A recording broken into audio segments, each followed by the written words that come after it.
মা আমারে কখন নির্যাতন করলো? কি কন এসব? আমরা নিজের চোখে দেখলাম, আর তুই অস্বীকার করতেছস? আস্তে আস্তে বিষ খাইবো, আস্তে আস্তে মারা যাবো, কোনো প্রমাণ থাকবো না।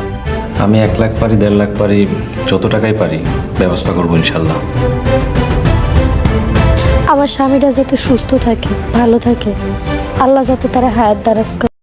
হ্যালো, আসসালামু আলাইকুম বন্ধুরা। বচ্চরট নাটকের 5 নম্বর এপিসোডটা অলরেডি আপলোড হয়ে গেছে এবং আপনারা অলরেডি দেখে ফেলছেন। তাহলে 6 নম্বর পর্বে কি হবে এবং কি করলে সবার আগে আপনারা দেখতে পারবেন? মায়া কি এবার জামালকে বাঁচাতে পারবে তার মার হাত থেকে?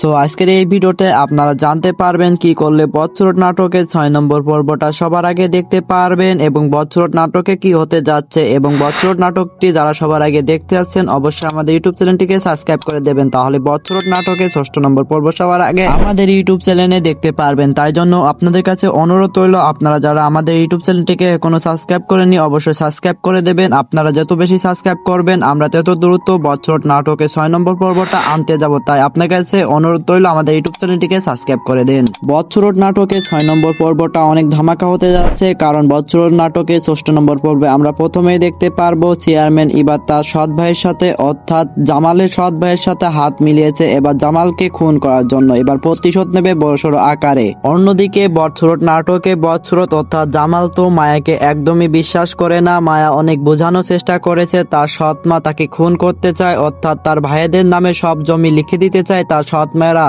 জামাল এবার কি অবশেষে বুঝতে পারবে মায়া তার জন্য সত্যি ছিল? অর্থাৎ বচ্চরট নাটকে 6 নম্বর পর্ব অনেক ধামাকা হতে যাচ্ছে। মায়া একদিকে বাঁচাবে জামালকে, অন্যদিকে চেয়ারম্যানের সাথে হাত মিলিয়ে তার সৎ মা তাকে খুন করতে যাচ্ছে। আর আপনারা যারা বচ্চরট নাটকে 6 নম্বর পর্বটা সবার আগে দেখতে যাচ্ছেন এবং পরবর্তী আপডেট ভিডিওগুলো সবার আগে জানতে চাচ্ছেন অবশ্যই আমাদের ইউটিউব চ্যানেলটিকে সাবস্ক্রাইব করে রাখতে পারেন, তাহলে পরবর্তী আপডেট ভিডিওগুলো সবার আগে আপনারা আমাদের ইউটিউব চ্যানেলে দেখতে পারবেন। আজকে ভিডিওটা এই পর্যন্ত। ভালো থাকবেন, সুস্থ থাকবেন, আল্লাহ হাফেজ।